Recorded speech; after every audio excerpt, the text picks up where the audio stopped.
warahmatullahi wabarakatuh.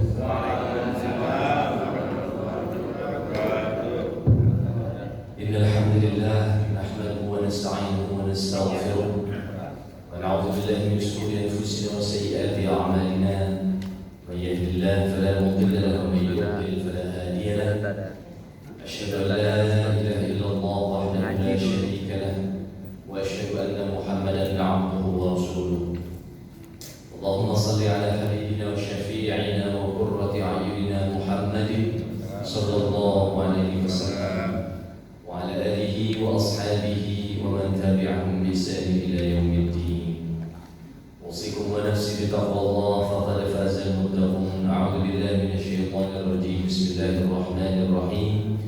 Ya ayyuhalladzina amanu taqullaha haqqa tuqatih wa la tamutunna illa wa antum muslimun. Shadaqallahul azim.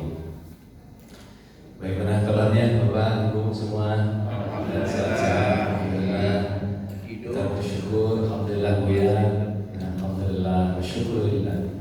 Bersyukur kepada Allah Subhanahu wa taala atas semua nikmat karunia yang telah Allah berikan, dari berkah usia yang sangat panjang. Alhamdulillah mulia. Begitu juga bapak-bapak, ibu-ibu, sesepuh, guru-guru kita, para asatidzah semuanya yang hadir pada kesempatan ini, mudah-mudahan senantiasa diberikan kesehatan oleh Allah Subhanahu wa taala, dan diberikan keberkahan atas kesehatan dan usianya. Amin ya rabbal alamin. Yang sedang sakit, yang sedang diberikan ujian, musibah oleh Allah Subhanahu wa taala, mudah-mudahan Allah angkat penyakitnya, Allah angkat musibahnya, Allah gantikan dengan kesembuhan, Allah gantikan dengan kesejahteraan, kecukupan dan sebagainya. Ala hadhihi ya salih wa kulli niyatin salih. Al-Fatihah. A'udzu billahi minasy syaithanir rajim. Bismillahirrahmanirrahim. Alhamdulillahirabbil alamin. Arrahmanir rahim. Maliki yaumiddin. Iyyaka na'budu wa iyyaka nasta'in. Ihdinas siratal mustaqim. Siratal ladzina an'amta 'alaihim ghairil maghdubi 'alaihim waladdallin. Begitu juga mudah-mudahan kepada sesepuh, kepada orang-orang yang sudah berjasa bimbing dan membina masjid ini, apakah diantaranya Pak Ditukuh dan yang lainnya, mudah-mudahan diberikan karunia dan kenikmatan di dalam kuburnya.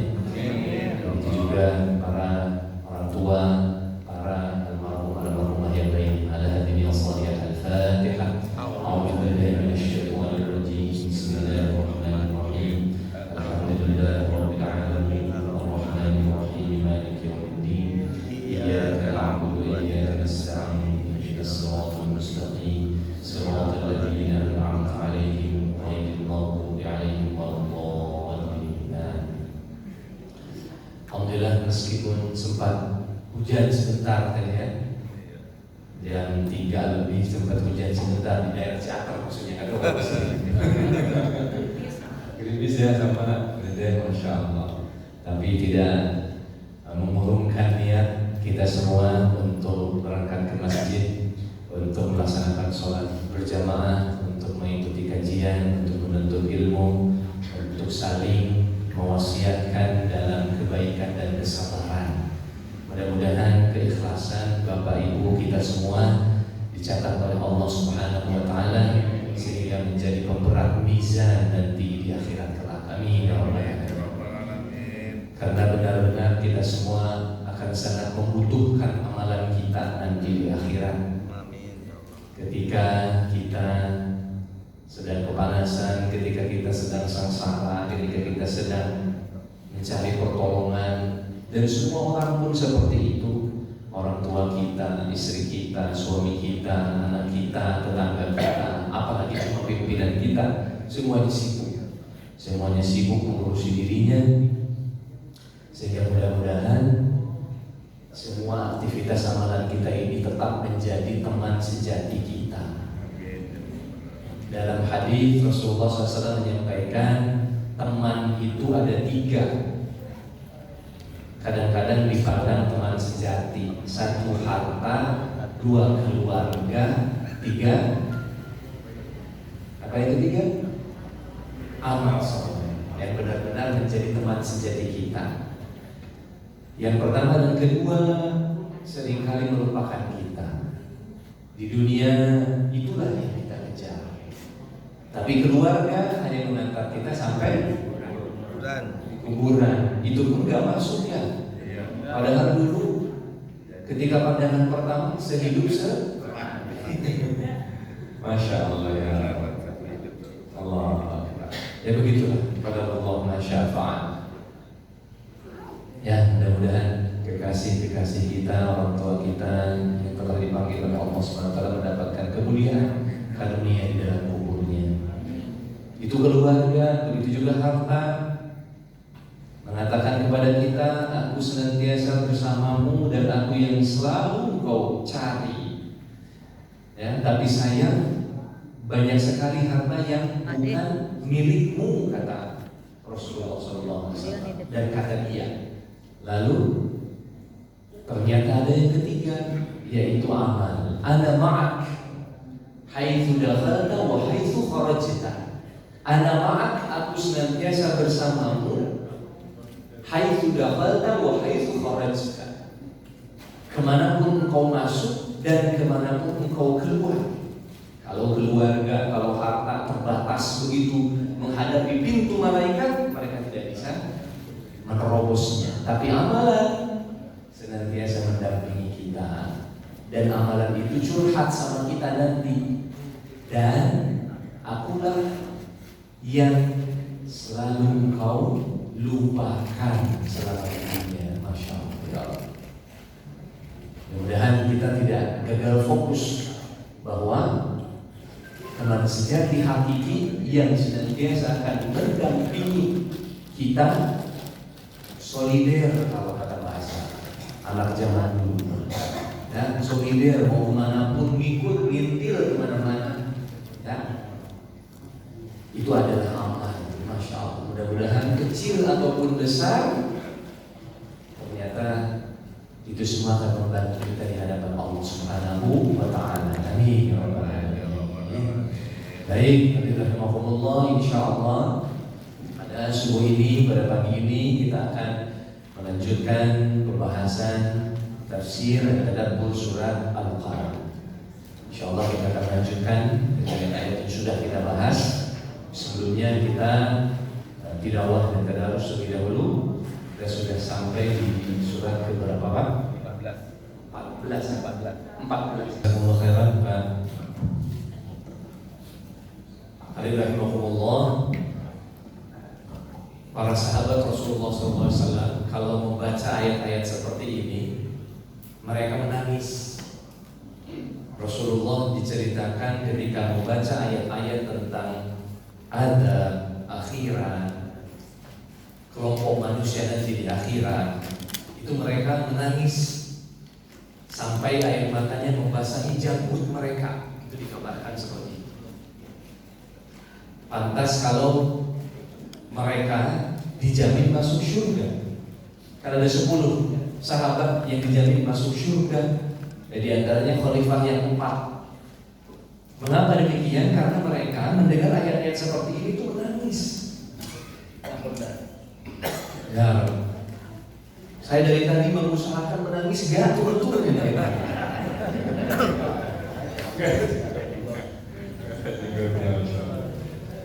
Allah Akbar. Kita patut mengevaluasi diri kita pribadi. Masya Allah. Kok kita tidak bisa meneladani seperti hati-hati mereka yang lembut?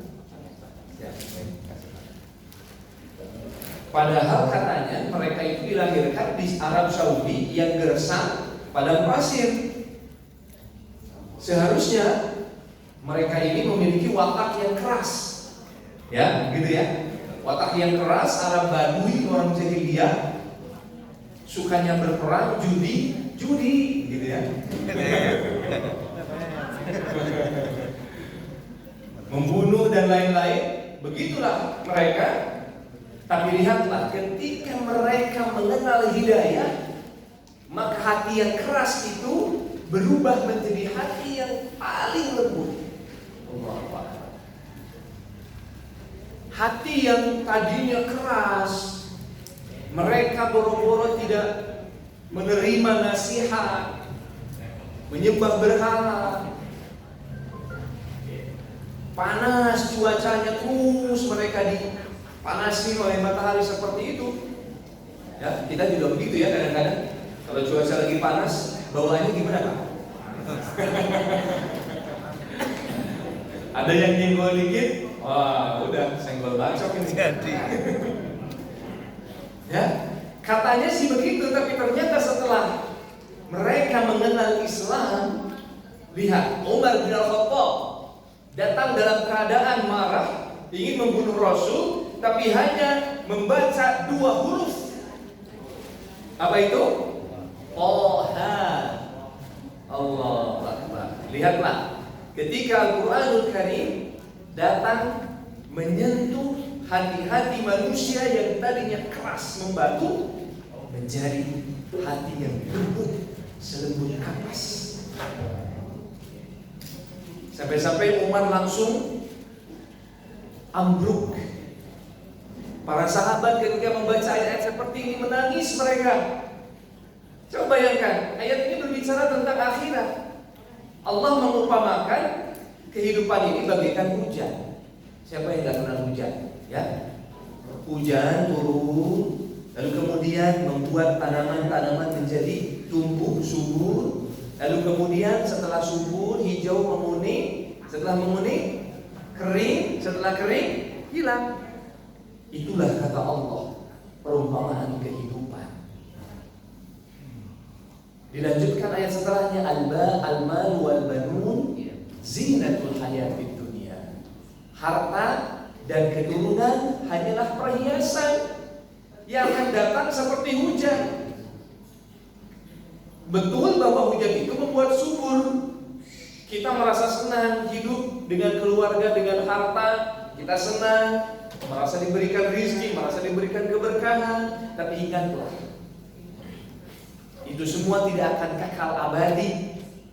Seperti halnya tumbuhan yang tadinya tiada menjadi ada, menguning, merah, matang, busuk, mengering, hilang.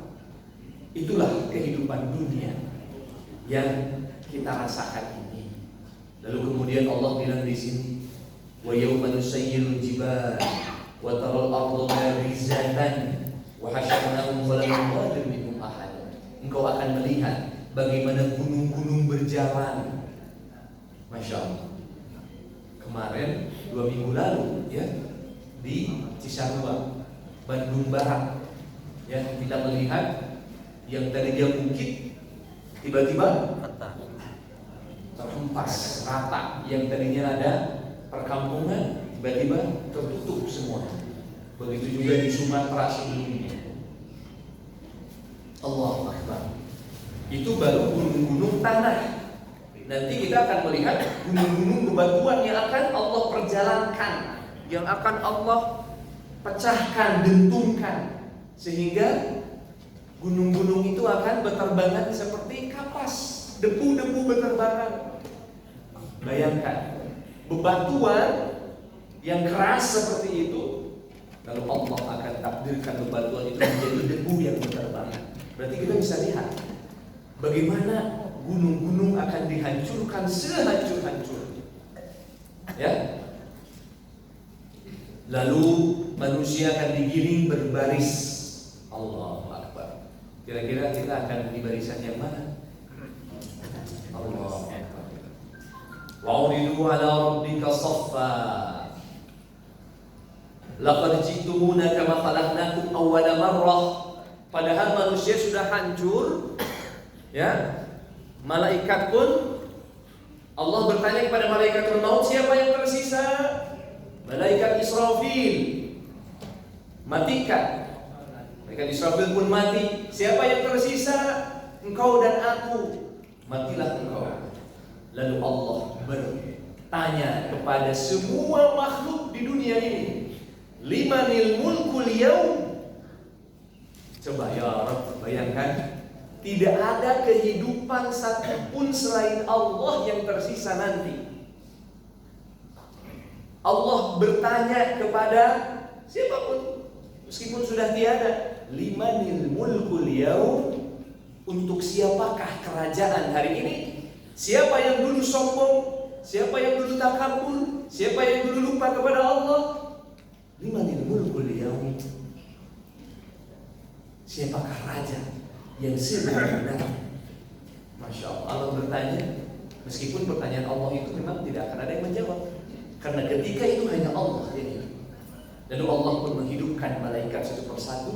Lalu kemudian kita pun hidup seperti halnya kita dihidupkan pertama kali. Awwal marrah bal za'amtum an lan naj'ala lakum maw'ida. Wa wudi'al kitab, lalu kemudian kita diserahkan catatan amalan. La yughadiru saghiratan, ternyata yang kecil, wala kabiratan, begitu juga hal yang besar, illa ahsaha, ada di dalam catatan itu.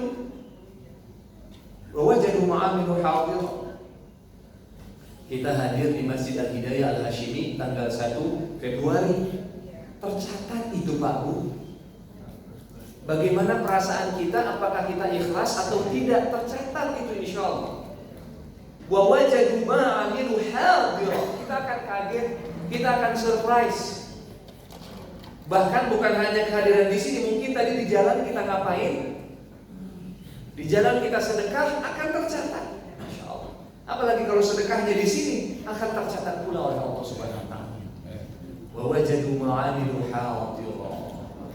Wa la yadhlimu rabbuka ahada. Dan Allah tidak akan pernah menzalimi satupun manusia. Di dunia ini kita dengan mudah mendapatkan kantor pengadilan, tapi sulit mencari. Bukan saya ya, itu ya. Ya, Masya Allah. Ya, tapi di akhirat kelak tidak ada satupun orang bersaksi kecuali semuanya bersaksi tentang kebenaran. Allah Akbar. Para sahabat menangis ketika menemui ayat-ayat seperti ini. Umar bin Al-Khattab sudah dijamin masuk surga kembali ke sini. Ya, sudah dijamin masuk surga oleh Rasul. Tapi begitu menemui ayat fariqun fil jannah wa fariqun fis sa'ir. Nanti di akhirat ada kelompok manusia yang di surga, ada kelompok manusia yang di neraka. Nangis beliau. Saya akan masuk kelompok yang mana nanti ya Allah? Sampai bukan hanya nangis, beliau sakit. Bayangkan, sakit karena merenungkan ayat Al-Quran, dia merenungkan dirinya. Sampai dijenguk oleh sahabat-sahabat yang lain. Kenapa engkau wahai Umar? Lalu Umar menjawab, fariqun fil jannah wa fariqun fis sa'ir. Allah Akbar. Ternyata sakitnya karena dia merenungkan ayat Al-Quran. Apakah dia di surga atau di neraka? Apakah di barisan orang-orang yang akan menuju ke surga atau di barisan orang-orang yang menuju ke sa'ir, neraka? Umar nangis sampai sakit dan dijenguk oleh para sahabat yang lain. Sehingga Umar dikenal tidak pernah menambah membaca ayat Quran sebelum beliau membaca dan mengimplementasikan 10 ayat. Jadi per 10 ayat katanya Umar ini mengimplementasikannya terlebih dahulu baru berangkat ke ayat yang lain. Ya, makanya alhamdulillah kita membaca surat Al-Qalam luar biasa ya, tahap demi tahap. Ya, harapannya demikian. Jadi bukan sekadar dibaca, tapi ditadaburi dan diamalkan, itu yang paling sulit. Maka kata Rasul, tidak dibilang orang itu shahihul Quran setelah membaca bacaan yang banyak, bukan. Jadi qari itu tidak dipandang sebagai shahihul Quran, sahabatnya Al-Quran, kecuali dia telah mengamalkan Al-Quran. Jadi proses mentadaburi, membaca tafsirnya itu suatu keharusan. Apalagi hari ini.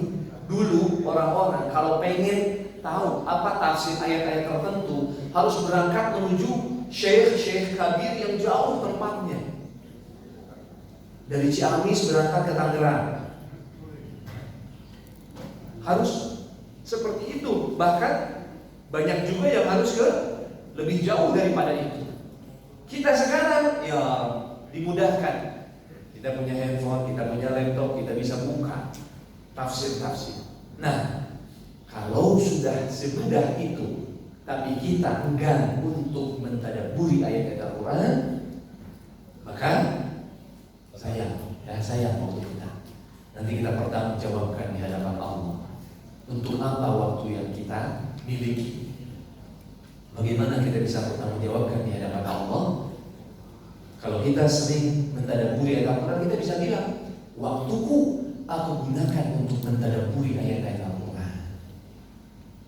Ya, saya pernah berdiskusi dengan seseorang, kemudian dia bilang, saya nggak punya IG, Pak, saya nggak punya TikTok. Masya Allah, di zaman sekarang ada yang nggak punya IG, ada yang nggak punya TikTok, tapi jawabannya menyentuh hati saya, menampar saya. Dia bilang, saya khawatir bagaimana pertanggungjawaban saya nanti di akhirat. Allah. Dari waktu yang dia miliki untuk scroll IG, TikTok dan lain-lain, saya tidak sanggup mempertanggungjawabkan itu di hadapan Allah. Allah. Ya, di zaman now seperti ini, zaman seperti ini, kayaknya kita ketinggalan zaman kayaknya kalau nggak punya IG ya. Karena kita bisa scroll informasi. Tapi alhamdulillah karena di dalamnya juga banyak kebaikan, sehingga berbuat baiklah di dalamnya. Sehingga kita bersosial media dalam rangka berbuat baik, dalam rangka menuntut ilmu. Insya Allah itu pun akan lebih mulia daripada yang tidak punya, insya Allah. Ya, kalau kita bisa seperti itu. Ya, Allah Akbar, begitulah pertanggungjawaban kita. Karena nanti la yughadiru saghiratan wala kabiratan illa ahsaha. Baik apalagi yang besar, yang kecil pun insya Allah akan tertulis. Rasul bilang, tuba liman wajada fi sahifatihi istighfaran katsira.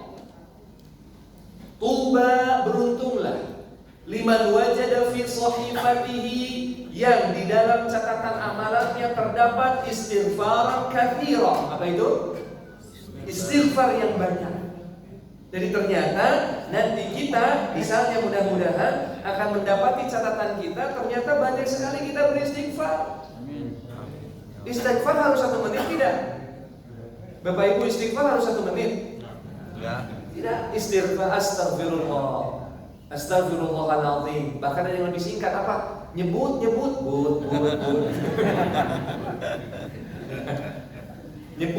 katanya. Maksudnya apa? Astagfirullah. Lebih singkat. Astagfirullahaladzim. Lebih lengkap. Ya. Rasul menyampaikan, beruntung manusia-manusia yang mendapati catatan amalannya, ternyata di dalamnya terdapat hitungan istighfar yang banyak. Maka dari itu beristighfarlah sebanyak mungkin, karena insya Allah itu kunci dari pengampunan Allah Subhanahu wa Ta'ala. Maka nanti kita akan bangga, ternyata catatan amalan kita, masya Allah, berbobot dengan amalan-amalan kita. Bismillah, mudah-mudahan ya seperti itu. Kita berdoa kepada Allah. Baik, hadirin rahimakumullah. Beberapa yang akan kita kaji sebetulnya juga ada sangkut pautnya dengan ayat ini. Karena kita akan membahas sifat-sifat buruk yang dimiliki oleh manusia, yang dulu pernah dimiliki oleh seseorang, lalu kemudian sifat buruk itu ada penyebabnya. Kita buka surat Al-Qalam. Kita sudah membahas ayat 1, bagaimana Allah bersumpah dengan qalam, pena.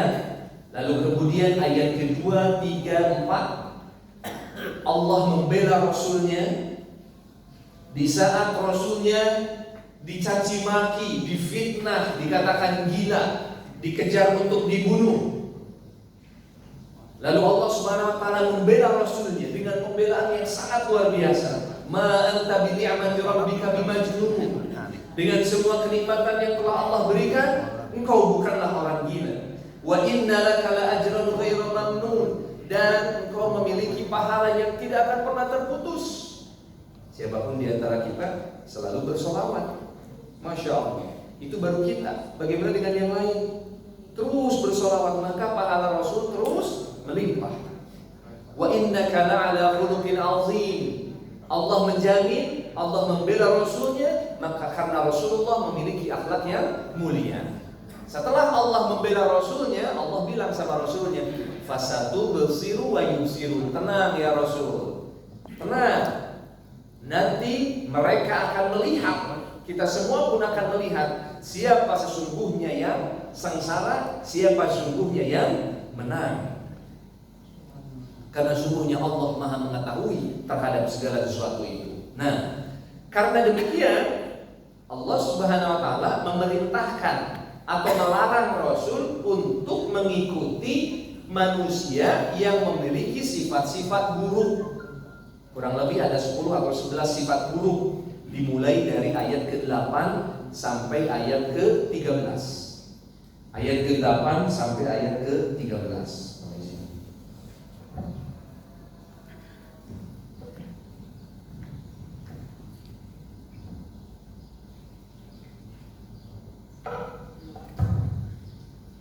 Ayat ke-8 sampai ke-13 sifat-sifat buruk.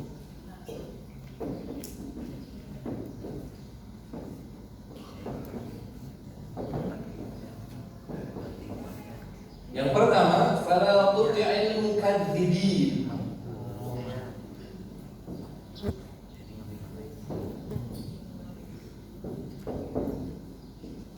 Nah, ini kita sudah jelaskan di kesempatan yang lalu.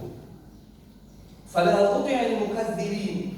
Rasul dilarang untuk mengikuti orang-orang yang berdusta. Waktu itu kita pernah bahas, kok kenapa ayat ini mungkin bisa saja berbicara fala tuti'il kafirin. Janganlah engkau mengikuti orang-orang kafir, atau fala tuti'il az-zalimin. Tapi di sini ternyata dikatakan fala tuti'il mukadzibin. Janganlah engkau taat patuh terhadap orang-orang yang selalu berdusta. Para ulama mengatakan, ini sengaja kenapa saya tulis di tengah gede-gede begini, karena dusta, bohong itu adalah keburukan yang paling fundamental, yang paling mendasar atau pokok dari segala kejelekan adalah dusta.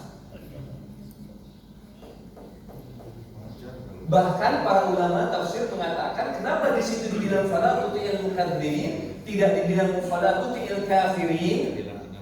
Karena asal muasal kekafiran itu berasal dari dusta, mendustakan ayat-ayat Allah Subhanahu wa taala, mendustakan bukti-bukti tentang kekuasaan Allah Subhanahu wa taala. Dia sudah melihat seperti tadi, hujan turun, tumbuh-tumbuhan subur, lalu kemudian menguning, merah, busuk, mengering, hilang. Itulah kehidupan, semua kehidupan seperti itu. Tapi mereka merasa keras hatinya, mereka tidak melihat itu. Maka pokok dari segala kejelekan, termasuk kekafiran, adalah dusta. Makanya di sini Rasul dilarang oleh Allah Subhanahu wa taala untuk fala tuti'il mukadzibin. Janganlah engkau taat kepada orang-orang yang berdusta. Ya. Nah, ini menjadi pokok dari semua kejelekan. Karena kalau sudah berdusta, biasanya menutupi yang lainnya dengan dusta pula, dusta lagi. Kalau sudah berbohong satu hal, biasanya berbohong terus-menerus. Orang-orang Bu, insya Allah orang-orang, ya, biasanya seperti itu. Baik itu yang kaitannya sifat sehari-hari atau yang kaitannya mendustakan keimanan. Abu Jahal meyakini bahwa Rasul itu adalah orang yang jujur, dapat dipercaya. Betul tidak? Kan Rasul pidato di Bukit Sofa. Apakah kalian mempercayaiku? Orang-orang bilang ya. Apakah kalian pernah mendapatiku berbohong? Tidak. Apakah kalian kalau saya beritakan di balik bukit ini akan ada pasukan yang akan menghancurkan kita, kalian percaya? Percaya. Lalu ketika itu Rasul bilang, akulah Rasulullah. Apakah kalian percaya? Klik. Gak ada yang ngomong. Mereka dijebak oleh Rasul dengan ucapan-ucapannya. Karena Rasul itu pakar public speaking. Ya, jangan sangka Rasul itu pakar public speaking, pakar komunikasi. Mungkin kalau saya begitu berdiri di atas gunung, saya langsung bilang, percaya nggak sama saya? Saya ini Rasul, mungkin begitu. Tapi Rasul awali dengan pertanyaan-pertanyaan, lalu kemudian tak ada Rasul bilang, saya adalah Rasulullah. Apakah kalian percaya? Iya. Mereka berdiam. Baru 1 detik yang lalu mereka bilang percaya, Rasul tidak pernah bohong. Masa yang ini bilang tidak? Wah, gimana? Ini mereka diam 1000 bahasa. Mukadzibin, dusta. Mereka tahu, mereka paham Rasul ini amanah, jujur, sidik, fotona, tabligh, tapi mereka mendustakan semua. Itulah asal muasal dari kekufuran orang-orang kafir, orang-orang jahiliyah. Karena mereka mendustakan ayat-ayat Allah Subhanahu wa ta'ala. Dalam ayat yang lain Allah berfirman, wailun lil mukadzibin. Ya, celaka orang-orang yang selalu berdusta. Dalam hadisnya Rasul bilang, iyyakum wal kadzib. Hati-hati, jauhilah dusta. Fa innal kadziba yahdi ilal fujur. Karena sungguhnya dusta itu akan menuntun manusia kepada fujur. Apa itu fujur? Kejelekan, kejahatan. Wa innal fujur yahdi ilan nar. Dan keburukan, kejelekan akan menuntun manusia kepada neraka. Itu kata Rasul. Maka sebaliknya, iyyakum bis-sidq. Kalian jujurlah. Fa inna sidqa yahdi ilal bir. Karena sungguhnya kejujuran akan menuntun manusia kepada kebaikan. Wa innal birra yahdi ilal jannah. Karena sungguhnya kebaikan menuntun manusia kepada surga. Jadi inilah asal muasal atau fondasi manusia berbuat kejelekan adalah mereka mendustakan apapun. Mereka berbohong atas apapun. Ya. Lalu kemudian fala tuti'il mukadzibin waddu law tudhinu fayudhinun.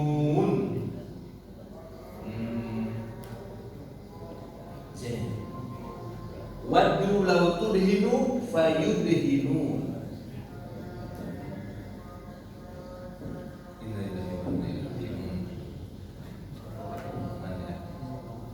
Nah, yang kedua, waddu law tudhinu fayudhinun.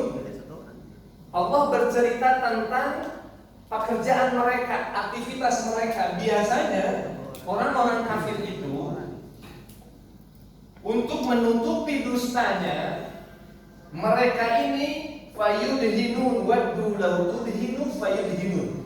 Dasar dari kata dan. Ad-dan itu awalnya adalah untuk minyak melumuri sesuatu agar sesuatu itu menjadi lunak. Ya. Itu adalah ad-dan. Berarti mudahana itu berarti dia orangnya licin. Gitu ya? Paham? Orangnya licin. Ya. Ya, bermuka dua atau punya dua kepentingan. Apa biasanya orang yang seperti itu? Pragmatis atau ya? Seperti itu. Jadi orang kafir berharap Rasul ini menurunkan tensi dakwahnya. Nggak usah rajin-rajin, nggak usah ngotot-ngotot ya Rasul. Kalau kamu nggak ngotot, kami pun nggak ngotot. Begitu mereka berharap. Kalau Rasul semakin lunak dalam dakwahnya, mereka pun akan melunak. Nah, itulah kebiasaan orang-orang yang berdusta. Jadi orang-orang yang berdusta biasanya tidak pernah ajak pandangannya, ya, tidak pernah ajak, tapi ikut-ikutan. Ke kanan dia ikut begitu, ke kiri dia ikut begitu. Bahkan dia berharap orang seperti itu agar dia pun seperti itu, meskipun dengan orang yang lain berbeda. Nah, jadi terombang-ambing, tidak istiqomah, tidak tegak lurus, tidak konsisten. Tapi orang kafir berharap Rasul lunak dalam dakwahnya, mereka pun akan lunak. Waddu law tudhinu fayudhinun. Nah, inilah biasanya kebiasaan mereka. Apa yang terjadi sekarang di Palestina? Apalagi sekarang katanya ada perjanjian, ya, perjanjian Indonesia yang dipimpin oleh Donald Trump dan Netanyahu. Apa namanya? World of Peace. Tuh. Banyak ditentang oleh para ulama. Mengapa? Karena Indonesia harus satu kelompok, harus sama-sama dengan Netanyahu, dengan Israel. Jadi orang Israel akan menuntut orang-orang Islam untuk melunak. Udahlah, Hamas itu gak usah begitu. Udahlah, Al-Qassam itu gak usah begitu. Mereka berharap melunak supaya kita bisa menyusun perjanjian. Nah, waddu law tudhinu fayudhinu. Jadi kalau Hamas minggat dari Gaza, kalau Hamas dibersihkan dari Gaza, Qassam dan sebagainya, maka mereka pun akan baik sama kita, sama kalian, wahai penduduk Gaza. Begitulah yang mereka harapkan. Seandainya posisi kita tidak berada di dalam orang-orang seperti itu, mungkin boleh. Mungkin kita satu kelompok misalnya dengan kaum muslimin, negara-negara Islam, menuntut keadilan, perjanjian. Tapi sayangnya kita berada di posisi yang juga kita bersama Israel, Amerika, yang justru hari ini mereka sedang was-was karena negaranya hampir hancur.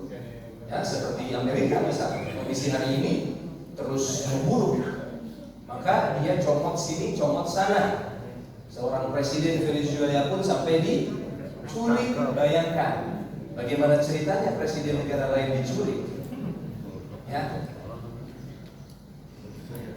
Itulah yang terjadi karena mereka negara-negara adidaya hari ini itu sedang kalang kabut karena kondisinya sedang terus semakin kacau dan negaranya akan semakin hancur kalau tidak seperti itu. Dan mereka bilang akan lagi mencaplok Greenland apa lain sebagainya semua. Jadi penjajahan itu akan semakin dilegalkan. Dan bisa jadi target berikutnya adalah Indonesia. Walayyazubillah. Itulah kondisi global hari ini. Ya. Kembali lagi, urusan kita Islam dengan non-Islam. Nah ini kata para ulama, giliran kaitan dengan akidah, kita tidak boleh bermudahanah. Giliran itu urusan akidah, kita tidak boleh menyusun perjanjian. Coba, apakah Rasul pernah menyusun perjanjian untuk urusan akidah? Dulu para sahabat agak komplain sama Rasul ketika Sulhul Hudaybiyah. Rasul dan para sahabat sudah berpakaian ihram, sudah membawa kambing dan lain sebagainya untuk melaksanakan ibadah haji dan umrah. Tiba-tiba di pertengahan jalan dihadang oleh orang kafir. Lalu akhirnya apa yang terjadi? Rasul membuat perjanjian. Apakah perjanjiannya untuk menurunkan tensi keimanan Rasul? Tidak. Tapi justru perjanjian itu Rasul pandang akan memberikan maslahat kepada kaum muslimin. Meskipun kaum muslimin harus pulang dulu. Para sahabat mendengar itu gimana? Marah mereka. Udah berjalan ratusan kilometer di tengah panas padang pasir, sudah yang mereka ingat untuk berhaji dan umroh ternyata dihadang, dan perjanjiannya menyatakan harus balik. Kalau Bapak Ibu ada dalam golongan itu bagaimana kira-kira? Berontak, galau dibanting ke sana kemari kayaknya ya. Masya Allah. Tapi Rasul mengajarkan kepada umat mundur selangkah untuk maju melesat 500 langkah. Apa yang terjadi setelah itu? Rasul mendapatkan keuntungan yang begitu banyak. Keuntungan apa? Kaum muslimin. Karena di antara perjanjiannya tidak boleh saling mengganggu. Rasul punya kesempatan untuk berdakwah. Akhirnya Rasul bersurat ke Raja Heraklius. Rasul bersurat kepada Raja Persia. Rasul bersurat kepada semua raja-raja di sekitar Saudi, di sekitar Timur Tengah. Itu kesempatan. Rasul gunakan kesempatan itu dengan baik untuk memperluas jaringan, networking. Ya, karena tidak boleh diganggu. Akhirnya apa yang terjadi? Dengan dalam waktu singkat, berkat sulhul Hudaybiyah, pengikut kaum muslimin semakin banyak. Itu perjanjian Rasul. Itulah apa yang terjadi dalam perjanjian World of Peace tersebut. Ya. Yang pasti para ulama mengatakan dilarang untuk kita bermudahana melunakkan diri kita dalam urusan akidah. Ya. Waddu law tudhinu fayudhinu. Lalu ini adalah sifat dan kebiasaan, ya. Ini fondasi dan kebiasaan. Lalu bagaimana sifat-sifat yang muncul dari hal ini? Satu, apa istilahnya? Wala tuti' kulla halafin mahin.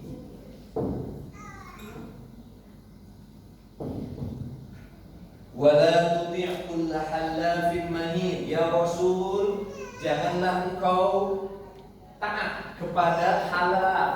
Itu berasal dari kata halafa. Ana ahlifu billah, bersumpah. Ya, ana ahlifu, anta tahlifu, saya bersumpah, kamu bersumpah. Halif yang bersumpah. Tapi kalau sudah halaf, ini yang belajar bahasa Arab mungkin sangat memahami. Halaf ini bentuk katanya berbeda. Kata ahli bahasa Arab namanya wazan. Wazan itu bentuk kata. Likulli waznin hunaka ma'anin khas. Kata bahasa Arab kalau bentuknya beda itu memiliki makna. Sama saja dengan bahasa kita juga.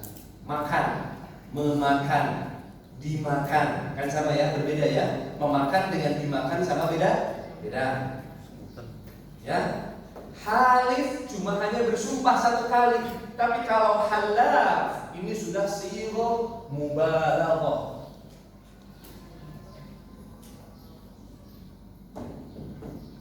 Ini namanya sudah sighah mubalaghah dalam bahasa Arab. Apa itu sighah mubalaghah? Satu bentuk kata yang maknanya sangat-sangat nggak ada ujungnya. Jadi halaf maksudnya berarti orang yang selalu atau tukang bersumpah, mahin dengan satu kehinaan. Bapak Ibu, kita boleh bersumpah tidak? Boleh tidak? Boleh. Asalkan dengan atas nama Allah. Ya, kita hanya boleh bersumpah atas nama Allah. Tapi itu pun untuk sesuatu yang sangat penting. Tidak boleh kita ucapkan hanya untuk sesuatu yang ringan-ringan saja. Ya, makanya Allah SWT bilang kepada kita, wahfazu aimanakum, dan jagalah sumpah-sumpah kalian. Karena kalau orang sering bersumpah itu akan bagaimana? Melanggar sumpah. Ya, melanggar. Dan biasanya orang yang sering bersumpah itu bagaimana? Ya, karena mungkin tidak dipercaya. Jadi dikit-dikit mi apa, gitu ya. Dikit-dikit harus bersumpah seperti anak-anak zaman sekarang. Ya, karena apa? Mungkin karena kebiasaan berbohong sehingga tidak percaya, sehingga harus wallah, keluarlah kata itu. Nah, dulu ada orang-orang yang senantiasa bersumpah tapi untuk kehinaan, berbohong. Nih, tetap dari sini ujung asalnya. Tetap dari dusta asalnya. Dia tukang bersumpah. Kita dilarang bersumpah kecuali atas nama Allah. Faman halafa bi ghairillah, maka barang siapa yang bersumpah selain atas nama Allah, faqad kafar, faqad asyrak. Maka dia telah kafir. Jangan, hati-hati. Hati-hati kita bersumpah atas nama selain Allah, maka kita termasuk orang-orang kafir yang telah menyekutukan Allah. Jadi kita harus menghindari. Nah, Rasul dilarang mengikuti orang-orang seperti ini. Maksudnya apa? Kalau orang sering bersumpah berarti orang itu diragukan kejujurannya. Ya, maka Rasul dilarang mengikuti orang-orang yang diragukan kejujurannya. Siapa itu diantaranya ketika itu adalah Abu Jahal, Abu Lahab, Al-Walid bin Al-Mughirah. Misalnya di sini ya. Ini contohnya Al-Walid bin Al-Mughirah, Abu Jahal. Begitu juga yang lain-lainnya, banyak orang-orang yang senantiasa berdusta dan dia bersumpah. Wala tuti' kulla halafin mahin hammazin. Ada lagi hammazin. Apa itu hammazin? Wailul likulli humazatin lumazah. Ini dari kata hamas. Hamas. Wala tuti' kulla halafin mahin hammazin. Sama-sama artinya dengan humazah, yaitu mencela, mencaci maki, mengejek. Tidak ada di sini insyaallah. Ya, orang-orang yang selalu mengejek, mencaci maki, mencaci orang lain. Allah berfirman dalam ayat yang lain, la yaskhar qaumun min qaumin asa ayyakunu khairan minhum. Janganlah kalian saling mencela, mencaci maki, mengejek. Bisa jadi orang yang kita ejek itu lebih baik daripada kita. Bahkan dikhususkan untuk perempuan, wala nisaun, dan perempuan, titip kata Allah. Jangan juga saling mencela. Coba bayangkan, sebetulnya kalau tanpa mengucapkan perempuan cukup tidak? Cukup karena sudah jelas kalimatnya. Baik laki-laki dan perempuan jangan saling mencela. Tapi di ayat tersebut ternyata dikuatkan, ditambah lagi sama Allah, khusus untuk perempuan jangan saling mencela, mencaci maki, mengejek satu sama lain. Bisa jadi perempuan yang kita ejek lebih baik daripada yang mengejek. Ya, nah ini ada tanda, ada satu indikator bisa jadi kenapa Allah SWT mengkhususkan untuk perempuan. Jadi mungkin bisa jadi sebagai perempuan harus lebih berhati-hati. Ya, bisa jadi ucapan-ucapan, ejekan-ejekan, cacian, makian itu mungkin bisa jadi untuk perempuan apakah mudah terlontar atau bagaimana, Allahu a'lam. Tapi di ayat itu Allah menegaskan untuk perempuan. Ya, nah ini harus kita waspadai.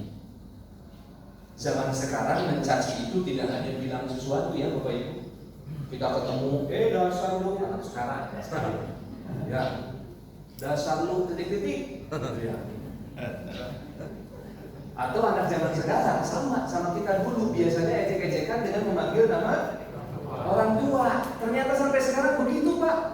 Allah Akbar. Saya di sekolah anak-anak masih aja begitu kadang-kadang. Ya, manggil yang dipanggil itu orang tua. Terus dari mana lagi mereka dapat infonya ya? Dapat aja lagi. Iya, dapat aja lagi mereka itu. Ya. Nah, sehingga Allah bilang la yaskhar, jangan mencaci maki qaumun min qaumin, satu kaum dengan satu kaum yang lain. Bisa jadi mereka lebih baik daripada kita. Tidak boleh. Maka orang-orang seperti ini hamaza yahmizu, tapi di sini sama-sama dengan halal. Katanya berubah menjadi fa'al, wazannya berubah menjadi fa'al. Fa'al ini sifat mubalaghah. Bentuk katanya itu berubah menjadi kata yang sangat, berarti sangat unlimited. Ya, tidak pernah ada ujungnya. Dia selalu begitu setiap hari. Halal, hamaz, sama tidak? Sama. Adakah kata yang berbentuk fa'al tapi maknanya baik? Ada enggak? Ada. Misalnya apa? Ghaffar. Ya, pernah dapat? Ghaffar. Siapa yang Ghaffar? Siapa yang Maha Pengampun? Allah. Lihat, katanya sama. Ghaffar, fa'al, ghaffar. Lihat. Fa'al, ghaffar. Itu kalau itu kebaikan. Berarti Allah memiliki sifat pengampun yang tidak pernah putus, ada batasnya, tidak pernah. Jadi jangan pesimis. Dosa apapun yang kita perbuat, Allah SWT pasti mengampuni. Saya sering cerita, Rasul pernah berkumpul di satu masjid, kemudian ada seorang kakek memakai tongkat lalu bertanya kepada Rasul, "Ya Rasulullah, kalau ada manusia yang memiliki dosa sepenuh alam raya, bahkan kalau dibagikan kepada manusia tidak akan pernah cukup, apakah Allah Maha Pengampun?" Apa yang Rasul bilang? Allah mengampuni dosa besarnya ketika dia bertaubat an-nasuha, taubatan nasuha. Lalu dia keluar, lalu dia bertakbir, Allahu Akbar, Allahu Akbar. Ini dia, Ghaffar. Berasal dari kata fa'al. Itu untuk yang baik. Ternyata ada bentuk fa'al untuk yang buruk. Apa? Halal, hamaz. Bayangkan, berarti ini tukang sumpah yang kayak gimana? Kalau Ghaffar, Allah Maha Pengampun, sepengampun-pengampunnya. Kalau halal, kita bisa baik. Kalau dia mencelanya kayak gimana? Hamas. Mencela zaman sekarang di WA group bisa nggak kita mencela? Ya, ya. Ternyata zaman ini, zaman now ini, mencela itu tidak harus dengan mulut. Ya. Ternyata mencela bisa dengan jari. Allah. Ya. Mencela, mengejek, mencaci maki ternyata bisa dengan jempol. Ya. Jadi kita harus hati-hati untuk kadang-kadang kita emosional di dalam WA ya. Lalu kemudian kita ucapkan sesuatu enggak secara langsung juga. Tapi ya itulah, kita dituntut untuk bersabar. Semakin banyak yang kita lakukan, semakin banyak yang harus dipertanggungjawabkan. Kalau kita punya WA, maka WA itu yang harus kita pertanggungjawabkan. Kalau kita punya IG, punya TikTok dan lain-lain, itulah yang harus kita pertanggungjawabkan. Maka kita harus hati-hati. Rasul dilarang mengikuti orang-orang yang selalu mencela. Hamas, bentuknya kayak begini. Selanjutnya selain hamas, apa selanjutnya Bu? Hamazin, masya'in.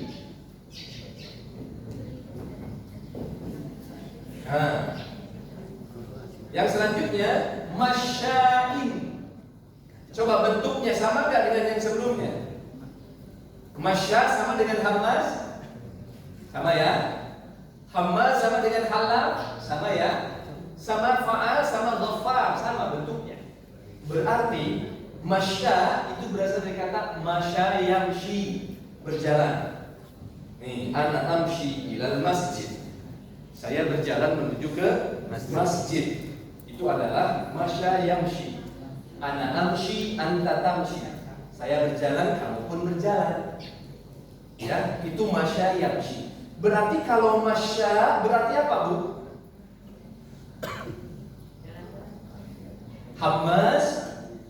Hamas itu mencaci. Hamas tukang mencaci, selalu mencaci. Halaf itu bersumpah. Halaf orang yang tukang bersumpah. Masya,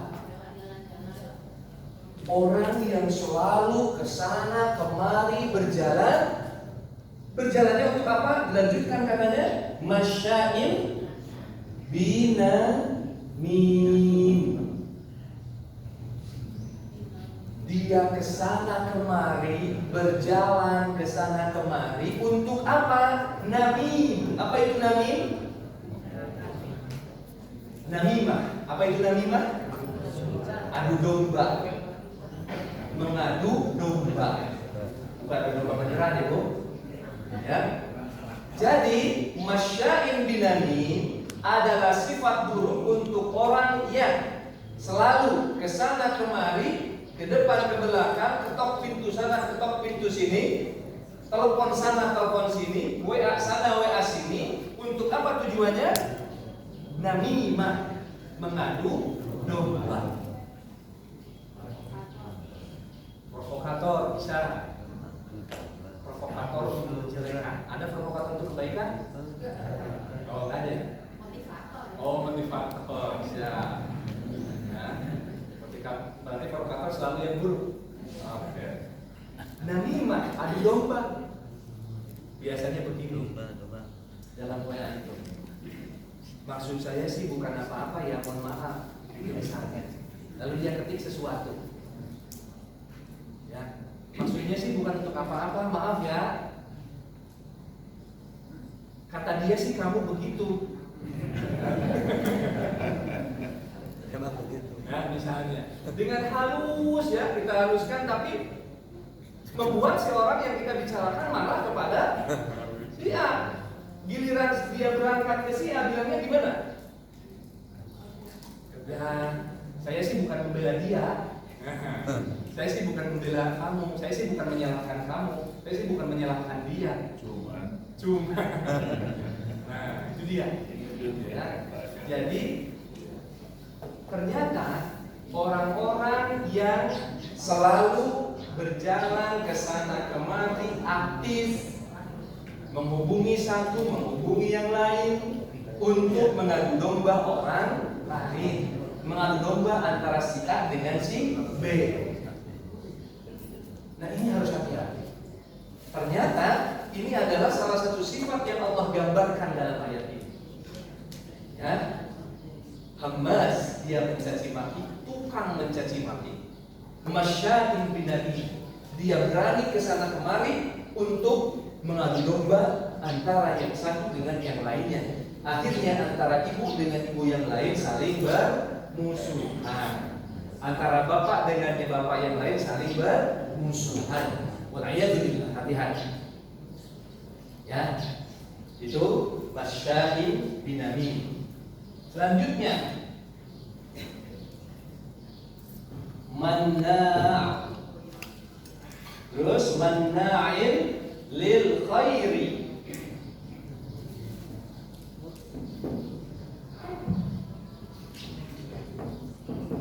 Manna'in sama tidak bentuk katanya? Sama ya? Wazannya fa'al, sighah mubalaghah. Manna' sama ya? Sama dengan masya, hamas, halaf. Berarti si orang ini benar-benar tukang. Apa itu manna? Berasal dari kata mana'a.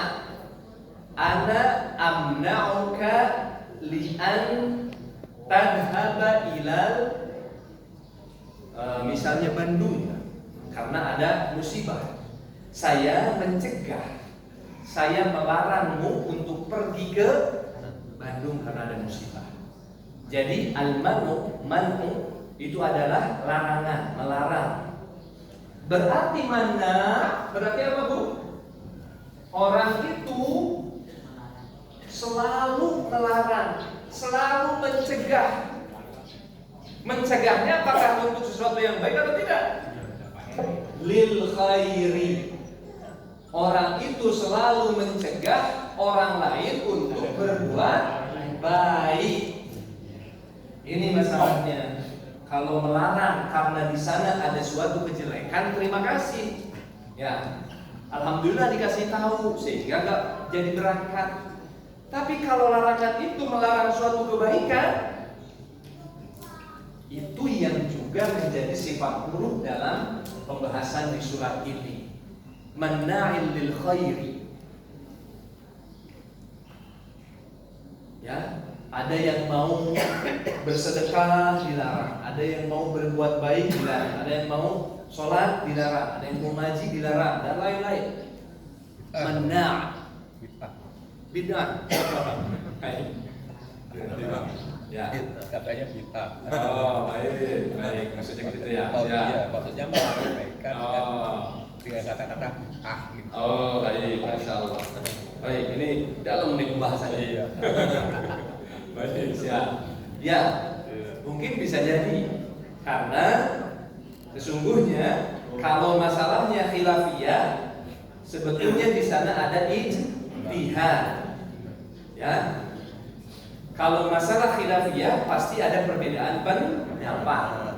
Ya, sehingga kita harus menghargai pendapat yang lain. Tidak bisa kita katakan yang ini paling benar, yang semuanya yang lain salah atau bid'ah. Ya, baik. Nah, jadi kalau ada orang-orang yang berbuat kebaikan dilarang, ini mana lil khairi. Nah, karena apa? Karena dulu Rasulullah ketika Rasul berdakwah, ternyata ada yang namanya Al-Walid bin Al-Mughirah. Dia punya anak yang terkenal, namanya siapa? Halo, Bapak Ibu. Anaknya Al-Walid bin Al-Mughirah yang terkenal siapa? Khalid bin Walid. Ya, anaknya yaitu adalah Khalid bin Walid. Khalid bin Walid bin Al-Walid. Al-Walid bin Al-Mughirah punya anak 10. Hartanya banyak, keturunannya melimpah. Lalu apa yang terjadi? Dia melarang anak-anaknya untuk mengikuti Rasulullah SAW. Ya, jadi si ayah melarang anak-anaknya untuk mendapatkan hidayah dari Rasulullah. Bahkan si ayah mengancam, kalau kalian masuk Islam, aku akan potong semua kebaikan-kebaikan yang biasa aku berikan kepada kalian. Nah, jadi mereka melarang. Bahkan banyak orang-orang lain yang melarang datang ke majelis Rasul. Ya, Rasul mengajarkan kebaikan, tapi mereka melarang. Ya, mereka berjaga di gerbang Makkah. Dan mereka berpesan kepada orang-orang yang datang ke Makkah, hati-hati. Kalau kalian menemui seorang pemuda yang sedang beribadah di hadapan Ka'bah, tutup telinga kalian. Nah, kan begitu dulu. Jadi orang-orang yang masuk Makkah diperintahkan untuk menutup telinga, untuk tidak mendengar ayat-ayat Al-Quran yang diucapkan oleh Rasulullah SAW di hadapan Ka'bah. Karena kalau mendengar pasti ikut masuk Islam. Ya, dengan ayat-ayat Al-Quran tersebut. Maka orang ini adalah orang yang mencegah kepada kebaikan. Manna'il lil khairi mu'tadin athim. Khalid bin Khalid. Nah, ini agak berbeda katanya, bentuk katanya. Seperti mana halaf masya, tidak. Beda ya, mu'tadin. Mu'tadin athim itu berarti orang yang melampaui batas. Ya. Jadi berlebihan itu sesuatu yang tidak baik, harus ada ukurannya. Ya, mu'tadin athim. Mereka orang-orang kafir Quraisy memusuhi Rasul sangat berlebihan. Sampai-sampai Rasul dikepung ingin dibunuh. Tapi Rasul meminta Ali bin Abi Thalib untuk tidur di atas kasurnya, lalu Rasul berangkat ke Madinah. Mereka melampaui batas memusuhi Rasul. Ya, begitulah orang-orang kafir, apalagi orang-orang Bani Israel. Setiap nabi yang datang kepada mereka, mereka bunuh. Itulah orang-orang yang mu'tadin athim, orang yang melampaui batas. Ya, nabi-nabi diutus kepada mereka, tapi ternyata mereka bunuh. Mu'tadin athim. Kemudian selanjutnya utullin. Nah, utullin ba'da dzalika zanim. Utullin itu adalah orang yang keras kepala. Ya, keras kepala bagaikan batu. Ya. Tidak bisa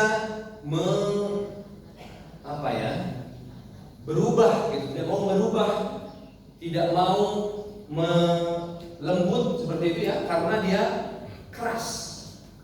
Utul, coba. Kayaknya kita membaca utul juga beda sama yang lain. Ayat-ayat kata-kata yang lain ini beda. Tapi utul, kenapa begitu ya?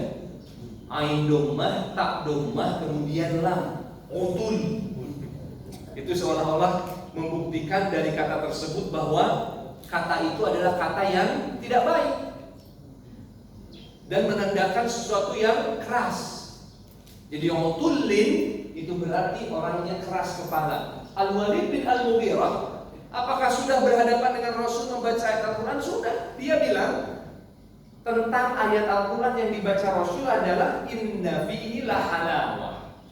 Ayat Quran yang dibaca Rasul itu sungguh sangat manis terdengar. Wa inna alaihi laqalawah, kata-katanya itu tegas. Coba bayangkan, kata Al-Walid setelah mendengar Rasul baca ayat Quran, ayat-ayat yang dibaca itu kata-katanya sweet, katanya manis. Pernah kita mendengar perkataan yang manis? Itu kan satu ibarat, perkataan yang manis, tegas. Wa inna alaihi laqalawah wa inna asfalahu lamusdiq. Bawahnya terdapat air yang mengalir. Coba bayangkan, si Al-Walid menyusun puisi tentang pernyataan Rasul dalam ayat-ayat Al-Quranul Karim. Tapi ternyata apakah dia beriman? Tidak. Tapi dia keras kepala. Padahal dia sudah banyak mendengar ayat-ayat Al-Quran, tapi dia keras kepala sehingga dia tidak kunjung beriman. Utullin ba'da dzalika zanim. Apa itu zanim? Adalah orang yang jahat atau pendosa gitu. Zanim itu adalah dosa, orang yang berbuat dosa maksiat dalam kualitas yang sangat besar, sering. Nah, kalau ada orang di Arab itu biasanya kalau ada orang yang terkenal dengan kejahatannya itu dibilang dengan panggilan zani, gitu ya. Misalnya ada premannya luar biasa, jahatnya minta ampun, tapi nggak ketangkap, ya misalnya, maka itu dinamakan dengan zani, begitu. Ya. Tapi jangan sangka orang yang keras kepala sekalipun, kalau sebetulnya Allah sudah memberikan hidayah pasti akan lembut. Seperti tadi Umar bin Khattab, ya. Apa yang kurang dari Umar? Umar sebelum masuk Islam, dia itu menyiksa orang Islam dari pagi sampai malam. Ya, Umar itu kebiasaan. Tapi setelah masuk Islam, Masya Allah, dia bilang sama Rasul, ya Rasul, bukankah yang sedang kita bicarakan ini kebaikan? Ya, bukankah mereka di luar itu keburukan? Ya, lalu kenapa sembunyi-sembunyi? Udah jelas lagi sembunyi-sembunyi, Umar protes lagi sembunyi-sembunyi. Ya, itu lihat Umar seperti itu. Lalu kemudian Umar keluar, lalu kemudian berdiri depan Ka'bah. Wahai kaum musyrikin, dengarkan pengumuman saya sudah masuk Islam. Wah, kaget semua. Orang-orang mah menyembunyikan keislamannya, dia justru mengumumkan keislamannya. Nah, itulah perbedaan Umar. Nah, meskipun tadinya keras, tapi sudah mendapatkan hidayah, dia justru menjadi pembela Islam yang paling kuat. Bahkan kata Rasul, kalau seandainya ada nabi setelahku, maka Umar bisa jadi akan menjadi nabi. Allah. Ya, syaitan pun takut dan lari terbirit-birit. Dia tidak akan mengambil jalan yang diambil oleh Umar. Tapi Pak, segitunya sekalipun membaca ayat Al-Quran nangis. Nah kan gimana coba? Ya, di satu sisi kita memandang Umar seperti itu, tapi di sisi lain ya dia bisa meneteskan air matanya dengan ayat-ayat Al-Quran, dan dia dijamin masuk surga oleh Rasulullah Shallallahu Alaihi Wasallam. Nah, otul limba ada jadi kasih. Nah, ibu berarti kita hitung 1, 2, 3, 4, 5, 6, 7, 8, 9. Nah, memang ada yang memisahkan antara mu'tadil dengan athim, ya. Ada juga yang memisahkan antara halal dengan mahir. Ya. Jadi ini pertamanya mukadzibin, dusta. Kemudian 2, mereka menjadi orang yang pragmatis, gitu ya, ke kanan ke kiri. Kemudian dia bersumpah. 3, kemudian dia tukang mencaci maki. Kemudian dia tukang mengadu domba. Kemudian dia tukang mencegah kepada kebaikan. Kemudian dia orangnya berlebihan. Kemudian dia keras kepala. Kemudian dia pendosa ulung. Nah, 9 bisa menjadi 11 ketika kita pisahkan mu'tadil dengan athim, kemudian halaf dengan mahir. Ya, inilah sifat buruk yang dijelaskan dalam ayat ini, yang dimana Rasul dilarang untuk mengikuti orang seperti ini. Tapi ternyata ini bukan hanya ada ketika dulu. Ya, Bapak Ibu, hati-hati, kita harus menghindarkan diri kita dari orang-orang yang selalu memiliki sifat seperti ini, jangan sampai. Ya. Karena bisa jadi penyakit-penyakit ini hinggap dalam diri kita. Wal'iyadu billah, na'udzubillah, tsumma na'udzubillah min dzalik. Nah, kemudian ayat ke-14-nya, an kana dza malin wa banin. Menurut para ulama, di antara faktor utama yang menyebabkan seseorang bisa memiliki sifat buruk seperti ini adalah an kana dza malin wa banin. Karena dia memiliki kelimpahan harta dan keturunan. Jadi ternyata ada yang harus kita catat baik-baik dan perhatikan. Di sini Allah Subhanahu wa taala menegaskan bisa jadi orang-orang manusia karena memiliki harta dan keturunan yang melimpah, dia lupa kepada Allah, lalu dia memiliki sifat-sifat seperti ini. Ya. Tapi alhamdulillahirabbil alamin, banyak juga, begitu juga yang hadir di sini, orang-orang yang diberikan rezeki oleh Allah Subhanahu wa taala tapi disalurkan untuk kebaikan, sedekah, zakat, infak, masya Allah, beruntung Bapak Ibu semuanya. Tapi bagi mereka yang memiliki harta dan keturunan tapi membuat dia sombong, membuat dia berdusta, maka inilah di antara faktor utama yang membuat sifat buruk itu akan muncul dari seorang manusia. Ya, angkana damalin wa banin. Dulu Walid bin Al-Mughirah, Abu Jahal, Abu Lahab adalah orang-orang yang kaya raya, tapi sayangnya tidak dermawan. Ya, dengan kekayaannya, dengan keturunan yang melimpah, justru dia mustakbir, dia sombong kepada Allah Subhanahu wa taala. Maka pantas kalau tadi Allah Subhanahu wa taala setelah menghancurkan semuanya, Allah bilang limanil mulkul yaum. Dulu yang sudah sombong, dulu yang sudah merasa hebat, dulu yang sudah merasa jago, kalian sudah mati sekarang. Siapa rajanya? Kata Allah begitu. Ya. Jadi siapa raja kalian? Allah. Ya. Nah, Allah Allah dalam ayat yang ke-14 bilang bahwa faktor utama yang membuat manusia memiliki sifat buruk itu diantaranya Al-Walid bin Al-Mughirah adalah diberi kelimpahan harta dan keturunan.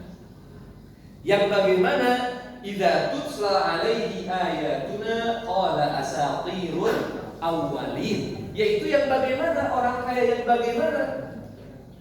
Orang kaya yang jika dibacakan ayat Al-Qur'an kepadanya, lalu kemudian dia bilang ayat Quran itu hanyalah cerita belaka.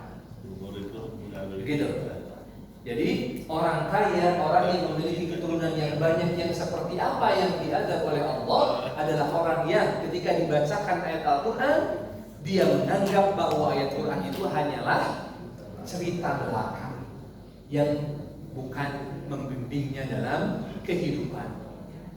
Nah, itulah celaan untuk orang-orang yang seperti itu.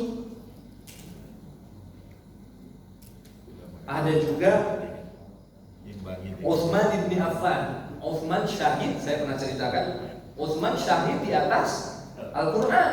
Coba bayangkan. Karena lagi apa Utsman syahid? Karena lagi baca Quran. Dia sering membaca Al-Quran.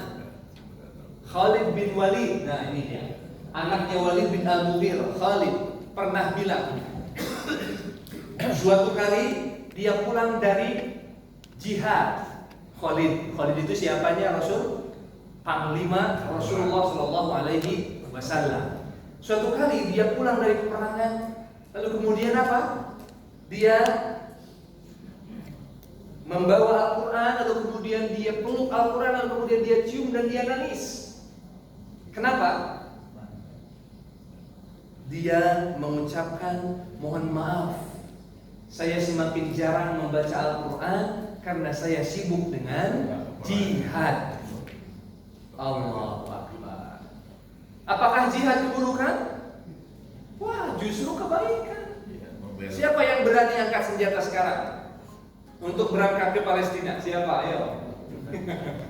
Kan belum tentu, butuh mental baja. Ya. Khalid bin Walid panglima perang. Dia sibuk memimpin peperangan Islam melawan orang kafir, tapi dia meniteskan air mata ketika dia berjumpa dengan Al-Quran. Dia merasa jarang membaca Al-Quran karena sibuk jihad. Ya Rabb, berarti saya bagaimana? Kesibukan saya hanya scroll-scroll, ya, hanya scroll IG, scroll TikTok dan lain-lain. Bagaimana jauh banget sama Khalid? Ya salam.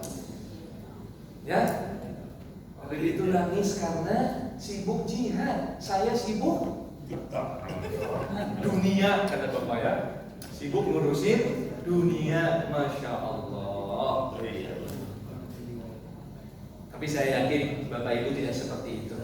Ya, bapak ibu adalah orang-orang yang rajin membaca Al-Quran. Rasul tidak bilang alif lam mim itu satu huruf ya, tapi alif satu huruf, lam satu huruf, mim satu huruf. Jadi kalau bapak ibu sudah membaca Yasin, Tabarok, Al-Waqi'ah, apa lagi? Ya, Al-Kahfi. Masya Allah, kalau bapak ibu rajin membaca itu malam-malam, setiap malam, bapak ibu nanti akan didapati berada di surga yang sangat tinggi. Amin. Apakah saya bilang pura-pura ini supaya depan bapak ibu aja? Bukan. Ini melalui hadis Rasul. Melalui hadis Rasul, dalam hadisnya nanti malaikat di akhirat akan bilang kepada orang yang rajin baca Quran, baca sekarang sampai ayat-ayatku menerbangkan engkau sampai ke surga yang paling tinggi. Jadi semakin bacaan ayatnya panjang, semakin bacaan ayatnya banyak, maka semakin tinggi derajat surganya. Jadi kalau baru khatam satu kali akan lebih kalah sama yang sudah 5 kali. Tapi lagi-lagi tadi tidak hanya berhenti sampai membaca. Pak Ustadz, saya bacanya belum lancar. Dalam hadis juga ada Bahkan orang-orang yang membaca Al-Quran tidak lancar, alif lam mim dzalikal kitab. Rasul bilang dalam hadisnya, wa yatata'ta. Ya, terbata-bata, maka dia punya 2 pahala dibanding Bapak Ibu yang sudah lancar membacanya. Jadi yang lebih beruntung siapa? Bata-bata. Berbata-bata. Jadi jangan sinis, ya. Jangan pesimis, jangan anggap Allah Subhanahu wa taala mengejek kita dengan bacaan kita yang tidak lancar. Justru kalau kita tidak lancar lalu kemudian kita masih rajin membaca Al-Qur'an, maka kata Rasul kita dapat 2 pahala dibanding orang yang lancar membaca Al-Qur'an. Tapi tidak juga diterusin terus gak lancar-lancar ya kan juga, ya. Begitu, ya. Khalid bin Al-Walid menangis karena sibuk jihad. Ya, mudah-mudahan kita menangisi mengevaluasi diri kita. Karena mungkin kita lupa dengan yang lain. Pernah Ibnu Mas'ud, pernah suatu kali Rasul sedang berjalan lalu melewati Ibnu Mas'ud. Lalu kemudian Rasul sampai berhenti di pintunya Ibnu Mas'ud, di pintu rumah. Karena apa? Mendengar Ibnu Mas'ud lagi baca Quran. Sampai-sampai dia berhenti dan lama duduk di situ untuk mendengar beliau membaca ayat Al-Quran. Begitu juga Rasul bilang kepada Ibnu Mas'ud, bacakan ayat Al-Quran wahai Ibnu Mas'ud, karena sungguhnya Allah memerintahkan aku untuk mendengar bacaan darimu. Coba Bapak Ibu, kalau ada orang yang dibilang begitu, senang tidak? Tiba-tiba ada orang bilang, aku diperintahkan oleh Allah untuk mendengarkan bacaan darimu. Bagaimana kira-kira kita? Wow, luar biasa ya. Kayaknya itu ramalan syaitan. Karena sesuatu yang tidak mungkin. Tapi ini Rasul yang bilang, berarti pasti A1 itu. Berarti itu pasti mungkin benar. Benar maksudnya, bukan mungkin dan benar maksudnya. Bukan mungkin benar, mungkin dan benar. Ya, jadi Rasul diperintahkan oleh Allah untuk mendengarkan bacaan dari Ibnu Mas'ud. Senang Ibnu Mas'ud. Ibnu Mas'ud berkata kepada Rasul, ya Rasulullah, apa betul Allah menyebut namaku? Coba bayangkan, ya. Dia bertanya kepada Rasul, apa betul Allah menyebut namaku? Ya, Allah. Ibnu Mas'ud kayaknya menjadi orang yang paling bahagia di dunia ini, karena dia disebut oleh Allah Subhanahu wa ta'ala. Nah, hari ini kita berada di bulan Sya'ban, yaitu adalah bulan yang sering dilupakan. Ya, Siti Aisyah mengatakan kepada kita bahwa Rasul tidak pernah menyeringkan berpuasa kecuali dalam bulan Sya'ban. Lalu Usamah bertanya, wahai Rasul, kenapa engkau begitu? Kenapa engkau menyeringkan diri engkau untuk berpuasa di bulan Sya'ban? Dzalika syahrun yaghfulu anhu an-nas. Karena bulan Sya'ban adalah bulan yang sering dilupakan baina Rajab wa Ramadan. Jadi bulan Sya'ban itu bulan yang sering dilupakan. Bapak Ibu enak nggak kalau dilupakan? Ya, bulan Sya'ban bulan yang sering dilupakan. Kenapa? Karena terdapat di antara 2 bulan mulia. Kita lebih ingat ke bulan Rajab dan bulan Ramadannya, sedangkan bulan Sya'bannya kita lupa. Lalu yang kedua, Rasul bilang adalah syahrun turfa'u fihil a'mal. Adalah bulan di mana amalan diangkat. Jadi Ramadan tahun lalu diangkat amalannya oleh malaikat kepada Allah di bulan ini. Fa ana uhibbu an yurfa'a amali wa ana shaim, kata Rasul. Dan aku ingin ketika amalanku diangkat, aku dalam keadaan berpuasa. Masya Allah. Ini contoh dari Rasulullah SAW. Bahkan amalan itu diangkat, ada yang harian, ada yang mingguan, ada yang tahunan. Yang harian yang di mana? Harian. Sebelum itu. Nah, dalam sholat asar dan sholat subuh. Ya, harian. Jadi amalan diangkat harian itu pada sholat asar dan sholat subuh. Maka beruntung orang-orang yang sholat subuh berjamaah di masjid. Malaikat ditanya oleh Allah, wahai malaikat, kaifa tatruku abdi, kaifa tarakta abdi, bagaimana engkau meninggalkan hambaku? Malaikat menjawab, aku tinggalkan hambamu sedang sholat. Allahu Akbar. Dan bagaimana engkau tadi asar dapati hambaku? Malaikat menjawab, aku dapati hambamu sedang sholat. Masya Allah. Dibuktikan oleh malaikat setelahnya. Kan begitu? Jadi di dalam sholat asar dan sholat subuh, dua malaikat yang mau shift-shiftan, ya, yang mau shift itu ketemuan. Ya, yang satu yang mau menghadap kepada Allah menyaksikan dari awal dia sholat, yang satu yang baru turun menyaksikan bahwa dia sedang sholat. Masya Allah. Makanya itu yang harian. Yang kedua yang makanan, yang bagaimana? Hari Senin dan Kamis. Makanya sama Rasul pun, aku sangat senang amalanku diangkat, aku sedang berpuasa. Makanya Rasul membiasakan dirinya puasa Senin dan Kamis. Makanya juga kita dilarang bermusuhan lebih daripada 3 hari. Senin bermusuhan, Selasa, Rabu, Kamis. Kamis diangkat, kita masih punya permusuhan dengan seseorang. Sayang tidak? Sayang, masa amalan kita diangkat kita masih sedang bermusuhan? Begitu, ya. Nah, ada pula amalan yang diangkat tahunan, yaitu pada bulan Sya'ban. Bulanan tidak ada. Tetapi meskipun demikian, nah ada pertanyaan. Meskipun demikian, Allah Subhanahu wa taala Maha melihat.